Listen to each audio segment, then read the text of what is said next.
পরিস্থিতি নয়, বাংলাদেশের পরিস্থিতি। বাংলা শব্দটা কিন্তু সেখানে রয়েছে, কিন্তু সেখানে মমতা বন্দ্যোপাধ্যায় একেবারে এক লাইনে বলে ছেড়ে দিলেন। কি করে সম্ভব? হিন্দু যেখানে রয়েছে, ওনার সব ফিনিশ হয়ে গেছে। যদা যদা হি ধর্মস্য গ্লানির্ভবতি ভারত অভ্যর্থনম অধর্মস্য তদাত্মানম সৃজাম্যহম পরিত্রাণায় সাধূনাং বিনাশায় চ দুষ্কৃতাম ধর্ম সংস্থা বনাথায় সম্ভবামি যুগে যুগে। বঙ্গভূমি কেন রক্তে রাঙাও, চটিপুলি করে কেন ক্যারা সাজাও? তোমার কি লাখো বল চোখে পড়ে না?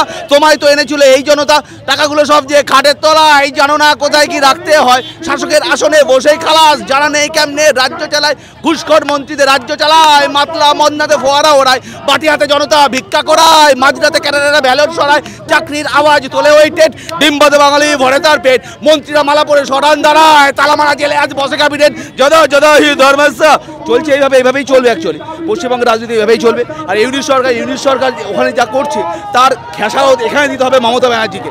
ববি হাকিমকে নিয়ে মমতা ব্যানার্জিকে থাকতে হবে। 39% যে হিন্দু ভোট রয়েছে, 39% যে হিন্দু ভোট রয়েছে তার হিসাব আমাদেরই থাকবে। 39% ভোট, 2% 4% ভোট যেটুকু রয়েছে সব আমরা কেড়ে নেবো। সনাতনীরা বুকে পা দিয়ে কেড়ে নিতে জানে এবং কেড়ে নিয়ে তার হিসাব পরিপূর্ণ করবে এই পশ্চিমবাংলার বুকে। এবং সেখানে কিন্তু দেখা যাচ্ছে যে বাংলাদেশি রোগীরা যারা কিন্তু কলকাতায় একেবারে চিকিৎসা করানোর জন্য আসে, তারা চিন্তায় পড়ে গেছে ভিসা নিয়ে।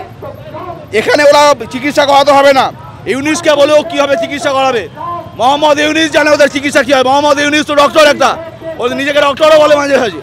ও কিসের শান্তির দুধ জানি না, কোন শান্তির বার্তা নিয়ে এসছে বলে ও নোবেল প্রাইজ পেয়েছে আমার জানা নেই। ওর মতন একটা অশান্তির মানুষ, একটা নরপিশাচ, তার হিসাব পশ্চিমবাংলায় মমতা ব্যানার্জিকে ভুগতে হবে।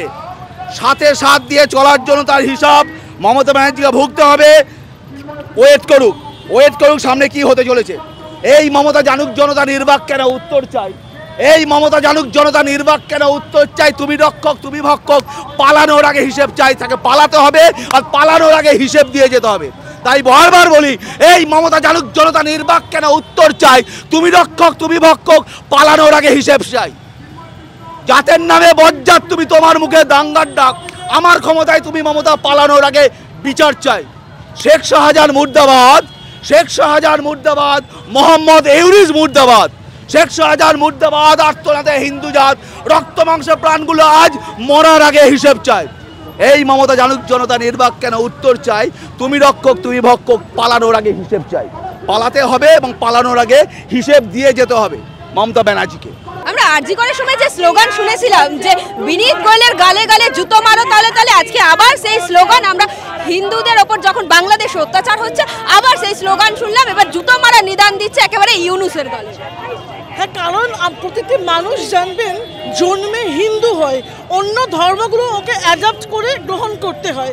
তো আজকে যে রাষ্ট্রকে এই ভারতবর্ষ গড়ে দিয়েছিল এই অকৃতজ্ঞ বাংলাদেশ, সেই ভারতবর্ষের পতাকাকে পদদলিত করছে।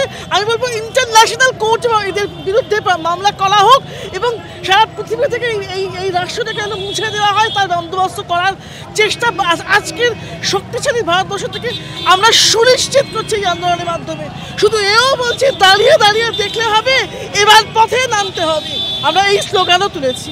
মমতা বন্দ্যোপাধ্যায়কে কার্যত দেখছি যে হিন্দুদের ওপর বাংলাদেশে যে অত্যাচার হচ্ছে সেইটা নিয়ে একে চিন্তিত বলা, মানে অনেক বেশি চিন্তিত নয়, ওয়াক অফ বিল নিয়ে উনি অনেক বেশি চিন্তিত এবং বলছে এই বিল যদি আইনে পরিণত করা হয় তাহলে কিন্তু খুব ভুল করা হবে।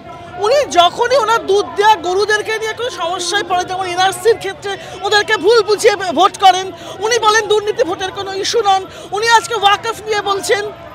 আসলে উনি মমতা বন্দ্যোপাধ্যায় ভোট খয়রাতির রাজনীতি করে কিন্তু ভোটটা সুনিশ্চিত করতে চান বলেই উনি আজকে যেখানে হিন্দুদের বিরুদ্ধে নিজেকে তখন উনি পুজো উদ্বোধন করেন, মায়ের চোখ আঁকেন, বন্দ্যোপাধ্যায় পদবী ওর এটাও বলে থাকেন।